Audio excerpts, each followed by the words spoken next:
Introduction to Critical Perspectives. 5. Postmodern Perspectives.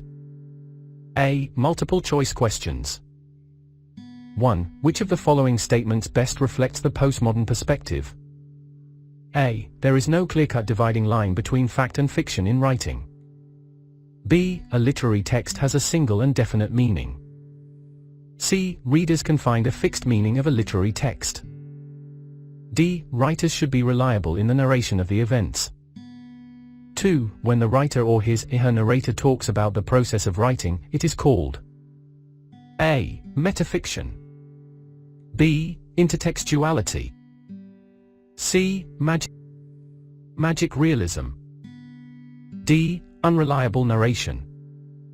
3. Intertextuality refers to the technique of A. Blending fact with fiction. B. Lifting words, paragraphs or even chapters from others' works and using them in one's own work. C. Narrating the events from different perspectives. D. Involving different characters to narrate the events. 4. Which of the statements is true about deconstruction? A. There is a one-to-one relationship between signifier, word, and signified, meaning. B. If we read a text closely, we can discover its core or final meaning. C. We cannot find an original or exact meaning of a literary work. D. Meaning is fixed and static. 5. According to postmodernists. A. There is a difference between high and low literature. B. Some literary works are superior to others. C. All literary works are equal. D. Some literary works are aesthetically more important than others. Extra MCQs. 1. What does postmodernism mean in its broadest sense? A. Before modernism. B. After modernism. C. Against modernism. D. During modernism. 2. When did modernism begin and end, according to the text? A. 19th century to World War II. B. First decade of the 20th century to end of World War II. C. Post-World War II era. D. Early 20th century to the 1970s. 3. What do postmodernists reject? A. Boundaries between genres. B. Conventional beliefs of modernism. C. The use of signifiers. D. All of the above. 4. What is the key feature of metafiction? A. Use of intertextuality. B. Description of the process of writing. C. Fusion of fact and fiction. D. Demolition of boundaries. 5. Which author's story, autobiography, a self-recorded fiction, is given as an example of metafiction? A. Gabriel Garcia Marquez. B. John Barth. C. Salman Rushdie. D. Orhan Pamuk. 6. What does intertextuality refer to? A. Blending fact with fiction. B. Lifting words from other works and using them in one's own. C. Narrating events from different perspectives. D. Involving different characters to narrate the events. 7. Which work is given as an example of the fusion of fact and fiction in postmodern literature? A. The Search Warrant, by Patrick Modiano. B. The Telltale Heart, by Edgar Allan Poe. C. In Cold Blood, by Truman Capote. D. Socrates' Footsteps, by Govinda Raj Bhattarai. 8. What does unreliable narration refer to? A. Narration that cannot be trusted. B. Narration that is always true. C. Objective narration. D. Narration from a third-person perspective. 9. Who coined the term unreliable narrator? A. Gabriel Garcia Marquez. B. Wayne Booth. C. John Barth. D. Salman Rushdie. 10. Which author's story, autobiography, a self-recorded fiction, is given as an example of unreliable narration? A. Gabriel Garcia Marquez. B. John Barth. C. Salman Rushdie. D. Orhan Pamuk. 11. What is the technique of fragmentation in postmodern literature? A. The use of incomplete sentences and dialogues. B. The use of perfect grammar and syntax. C. The use of clear and coherent writing. D. The use of poetic language. 12. Which work is given as an example of fragmentation in postmodern literature? A. The Telltale Heart, by Edgar Allan Poe. B. 2213, Exit, by Dimitris Lyakos. C. In Cold Blood, by Truman Capote.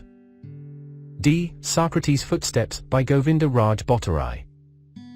13. What is meant by the demolition of boundaries and hierarchy of literary genres?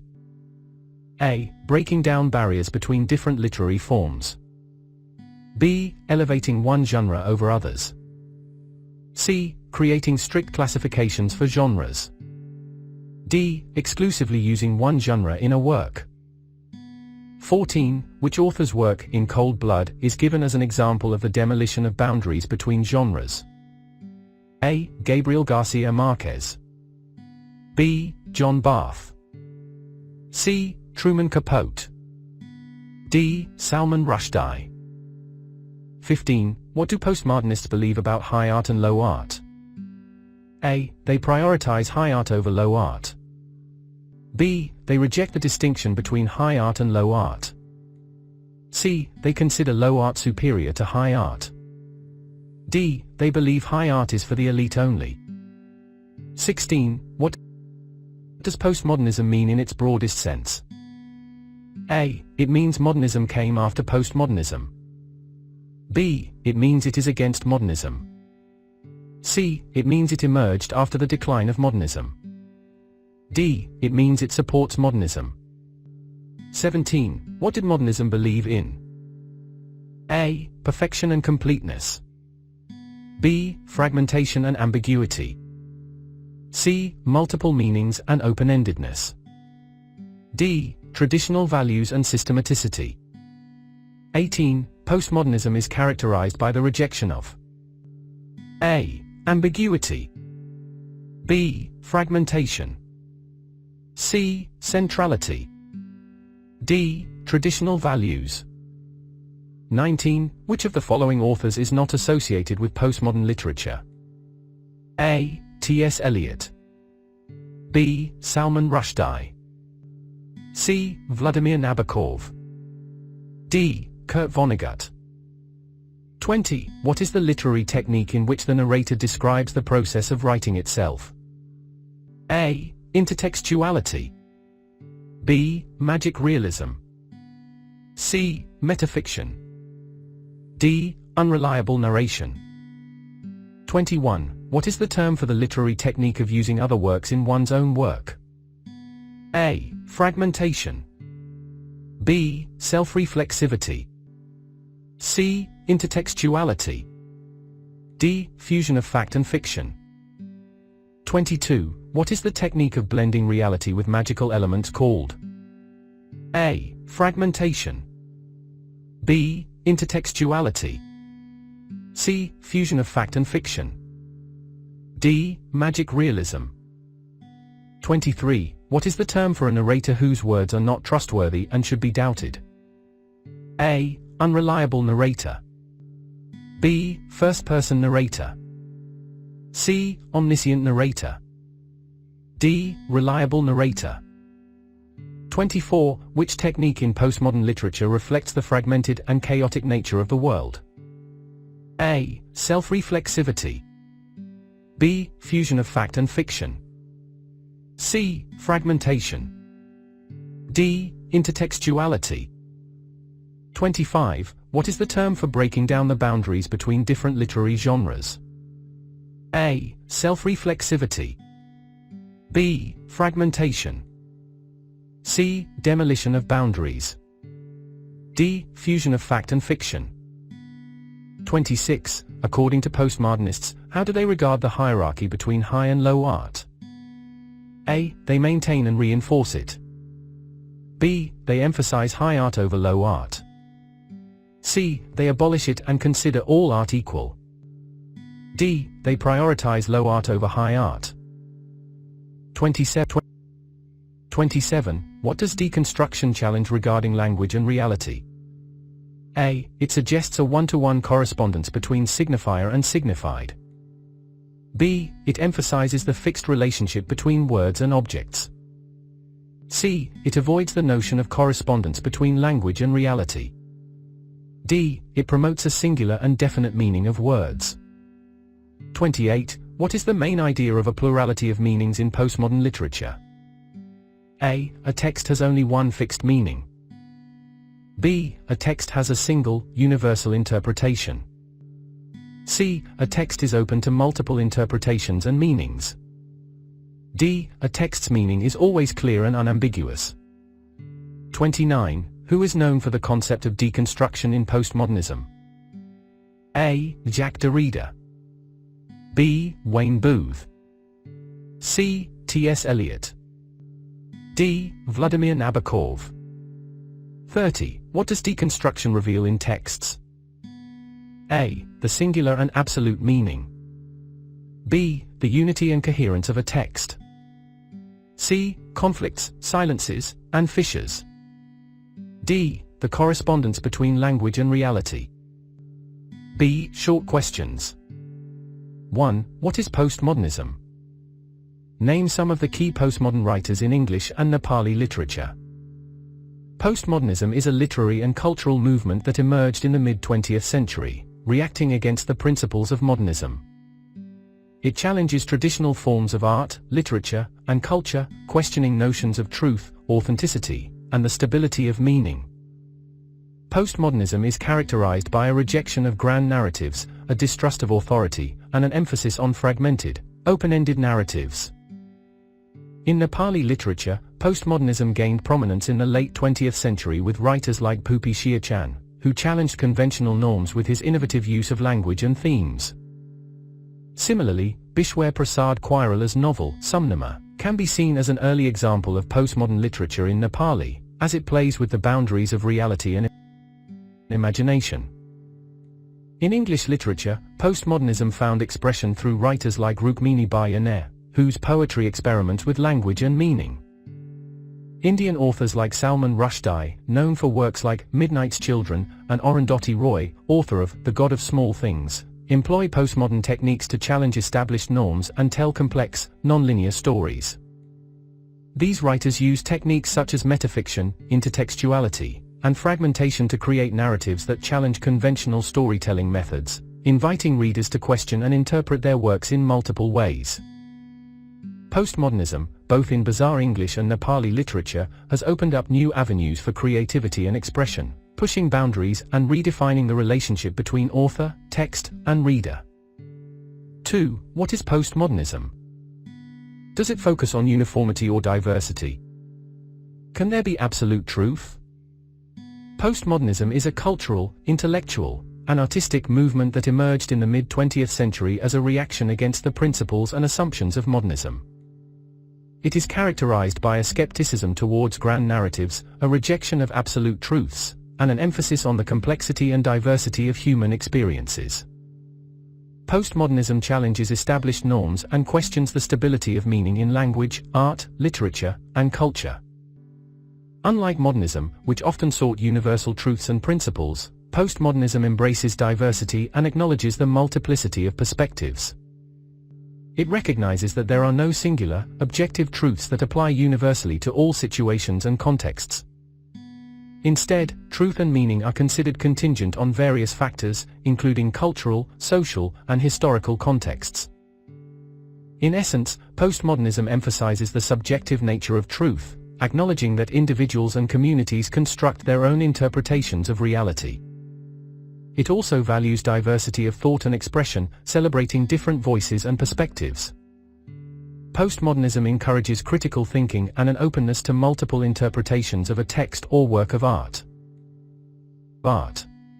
It challenges the idea that there is one correct way to understand or interpret something. 3. What are the key techniques of postmodern writing? Elaborate one of them with an example from the story or poem you have read. Postmodern writing employs several key techniques that challenge traditional narrative structures and explore the complexities of language and meaning. Key techniques of postmodern writing include unreliable narration, narrators with questionable credibility; fragmentation, disjointed narrative style; intertextuality, incorporating elements from other works; fusion of fact and fiction, blurring lines between reality and imagination; demolition of genre boundaries, mixing genres and subgenres. These techniques challenge traditional narrative structures and explore the complexities of language and meaning. Unreliable narration involves a narrator whose account of events or interpretation of reality is questionable, misleading, or distorted. This technique invites readers to question the reliability and accuracy of the narrator's perspective, leading to multiple possible interpretations of the text. For example, in Edgar Allan Poe's short story, The Telltale Heart, the first-person narrator confesses to a murder. However, as the story unfolds, it becomes evident that the narrator's mental state is unstable. He claims to be perfectly sane, yet his erratic behavior and obsessive focus on the old man's eye suggest otherwise. This unreliable narrator forces readers to grapple with the uncertainty surrounding the events, blurring the lines between truth and delusion. The technique of unreliable narration challenges the notion of an objective reality and highlights the subjectivity of human perception. It encourages readers to critically engage with the text and consider alternative interpretations, illustrating how postmodernism disrupts traditional narrative conventions. 4. John Barth's story autobiography, a self-recorded fiction, is a good example of metafiction. Present evidence from the story to justify this statement. Autobiography, a self-recorded fiction, by John Barth is a prime example of metafiction, a technique where the author self-consciously draws attention to the process of writing. In this story, the fiction itself speaks to the reader, emphasizing its own artificial nature. For instance, the narrator declares, "I have no life unless and until you animate me," directly addressing the reader and highlighting the reader's role in bringing the story to life. The fiction acknowledges its dependency on the reader's interpretation. The narrator states, "I wish I'd begun differently," reflecting on the act of writing and suggesting that the narrative is constructed rather than an objective truth. This self-reflection underscores the metafictional nature of the work. The story's title, autobiography, plays with the reader's expectations, as autobiographies are typically non-fictional accounts of a person's life. By labeling the work as such, Barth blurs the lines between fact and fiction, further exemplifying the metafictional technique. Barth's autobiography, a self-recorded fiction, is a compelling example of metafiction, as it actively engages the reader in contemplating the act of storytelling and the constructed nature of narratives. 5. When does a narrator become unreliable? Give one example of an unreliable narrator. A narrator becomes unreliable when their credibility and trustworthiness are questionable due to factors like mental instability, bias, intentional deception, or a limited perspective. This unreliability can lead readers to doubt the accuracy of the events or interpretations presented. A classic example of an unreliable narrator can be found in Edgar Allan Poe's short story, The Telltale Heart.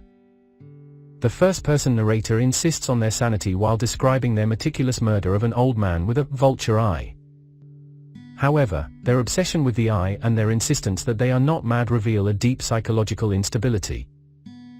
This narrator's erratic behavior and distorted perception of reality render them unreliable. Their unreliability creates a sense of suspense and tension, as readers must navigate between what is presented and what might be the actual truth. In The Telltale Heart, Poe masterfully uses an unreliable narrator to explore themes of guilt, obsession, and the fragility of sanity. This narrative technique engages readers in a psychological thriller, challenging them to discern the reality behind the narrator's distorted account. 6. How does the postmodern perspective demolish the boundaries and hierarchy of literary genres? Give an example of a literary work that demolishes boundaries between genres. The postmodern perspective challenges traditional classifications and hierarchies in literature, particularly regarding genres. It blurs the lines between different forms of writing, allowing authors to experiment and blend elements from various genres. This can result in works that defy easy categorization. An excellent example of a literary work that demolishes boundaries between genres is Truman Capote's In Cold Blood. Published in 1965, it is often referred to as a non-fiction novel. The book is based on the true story of the brutal murder of the Clutter family in Kansas. Capote meticulously researched the case and conducted interviews with the perpetrators, creating a detailed account of the events. What makes In Cold Blood remarkable is Capote's narrative style, which combines the factual reporting of a journalistic investigation with the immersive storytelling techniques of a novel. By blending elements of non-fiction and fiction, Capote challenges the conventional boundaries between the two genres. The result is a work that engages readers on both an intellectual and emotional level, offering a unique reading experience that defies traditional genre distinctions. This postmodern approach to storytelling allows for a more complex and nuanced portrayal of real-life events. Best of luck!